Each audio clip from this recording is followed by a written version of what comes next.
اور یقیناً یہ دینی ادارے ہمارے، ان کا بھی کوئی مقام کم نہیں ہے۔ ان میں پڑھنے والے طالب علم ہوتے ہیں۔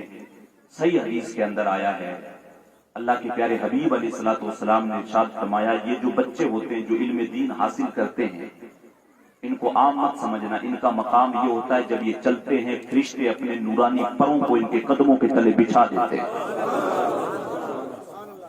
فرشتے اپنے نورانی پروں کو ان کے جو ہے قدموں کے تلے بچھا دیتے ہیں۔ اور عالم کے تعلق سے آیا، حضور سے پوچھا گیا، حضور افضل کون ہے؟ عابد ہے، ایک سائیڈ عالم ہے، تو ان دونوں میں سے افضل کون ہے؟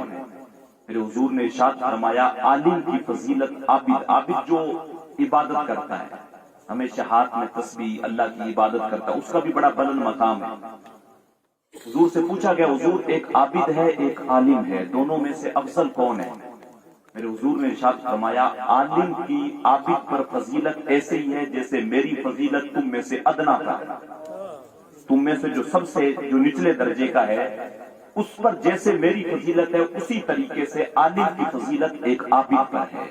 عالم کا بڑا مقام ہے، بلکہ ایک حدیث کے لفظ ملتے ہیں، من اعان عالما او متعلما بقلم او قرطاس۔ حضور نے ارشاد فرمایا، جس نے کسی عالم کی یا کسی متعلم کی، کسی طالب علم کی مدد کی، کس سے؟ ایک قلم سے یا ٹوٹے ہوئے پھٹے ہوئے کاغذ کے ٹکڑے سے، وہ ایسے ہے گویا اس نے اللہ کے گھر کعبے کی 70 مرتبہ تعمیر کی۔ یہ طالب علم کا اور عالم کا مقام ہے، بہت بلند مقام ہے۔ بلکہ حضور نے تو ارشاد فرمایا، علماء جو ہوتے ہیں یہ انبیاء کے وارث ہوتے ہیں۔ انبیاء اصل میں اپنے پیچھے جو ہے وہ کوئی دینار درہم چھوڑ کے نہیں جاتے، انبیاء کے وارث جو ہیں وہ علماء ہوتے ہیں۔ اور میرے حضور نے ارشاد فرمایا، یہ جو علماء ہوتے ہیں ان کا مقام یہ ہوتا ہے کہ سمندر کے اندر مچھلیاں اور بلوں کے اندر چونٹیاں جو ہیں ان کی بھلائی کے لیے دعائیں کرتی ہیں۔ تو یہ عالم کا مقام ہے، یہ طالب علم کا مقام ہے۔ جیسے یہ ابھی مدرسہ ماشاءاللہ، کچھ سال قبل جب میں مصر گیا تھا اس سے پہلے میں نے دیکھا یہاں پہ کچھ نہیں تھا، یہ ایک دم جو ہے کیلا پڑا ہوا تھا، ہم اپنی زبان میں جیسے کہتے ہیں دھورا پڑا ہوا تھا۔ ابھی شروعات ہے، ہم اللہ کی بارگاہ میں دعا کرتے ہیں اللہ سعید صاحب کو استقامت دے اور دل لگا کر اس میں محنت کرنے کی توفیق نصیب کرے۔ اور جس طریقے سے انہوں نے جو ہے ان کمروں کو کھڑا کرنے میں محنت کی ہے، اسی طریقے سے اللہ ان کو تعلیم کے معاملے میں جو ہے محنت کرنے کی توفیق نصیب کرے۔ تو یہ بالکل ایسی جگہ تھی، لیکن انہوں نے یہاں پر محنت کر کے کم سے کم ایک ہال اور ایک کمرہ جو ہے وہ کھڑا کیا ہے۔ اور اس کے اندر جو بچے پڑھنے والے ہوتے ہیں، بزرگ فرمایا کرتے تھے، یہ جو طالب علم ہوتے ہیں یہ جنت کی چڑیاں ہوا کرتی ہیں۔ ان کا جو بڑا مقام ہوتا ہے، ان کا ایک بلند مقام ہوتا ہے۔ کسی زمانے میں کسی مدرسے کے اندر بچے پڑھتے تھے، وہاں پر ایک خادم تھا جو ان بچوں کے لیے سامان لایا کرتا تھا۔ کبھی جو ہے گھی اٹھا کے لے آیا، کبھی آٹا اٹھا کے لے آیا، کبھی دال اٹھا کے لے آیا۔ ان کے کھانے کا جو ہے انتظام وہ کرتا تھا۔ سمجھانا اسے کیا چاہ رہا ہوں، اگرچہ واقعے کی جو ہے وہ اگر ہم سوچیں کہ یہ نص قطعی سے ثابت نہیں ہے، لیکن اسے سمجھانے کے اعتبار سے عرض کر رہا ہوں۔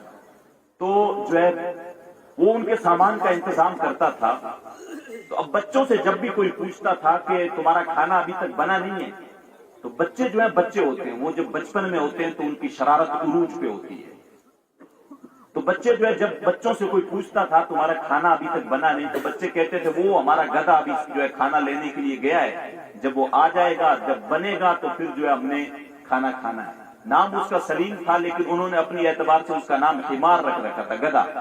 ہمارا گدھا گیا بازار سے آٹا لے کے آئے گا، جب آئے گا تب ہم کھانا کھائیں گے۔ اب وہ جو خدمت کرتا تھا اس کو ایک دن پتہ چل گیا اور وہ کہنے لگا میں ان لوگوں کی اتنی خدمت کرتا ہوں، ان کے لیے گھی لاتا ہوں، دال لاتا ہوں، روٹیاں بناتا ہوں، سارا کچھ کرتا ہوں، اور یہ جو ہے میرے گدھا کہتے ہیں میں نے آج کے بعد ان کی خدمت نہیں کرنی۔ وہ ناراض ہو کے میرے آپ کی طرح چھوڑ کے چلا گیا۔ رات میں جاگ کے سویا تو دیکھا حشر کا میدان لگا ہوا اور اللہ کی بارگاہ میں سارے بندے کھڑے ہوئے، وہ بھی کھڑا ہوا۔ اب وہ جو چھوٹے بچے تھے مدرسے والے، ان کو جو ہے جانے کا حکم ہوتا ہے جنت میں، وہ اڑ کے کھڑے ہو جاتے ہیں۔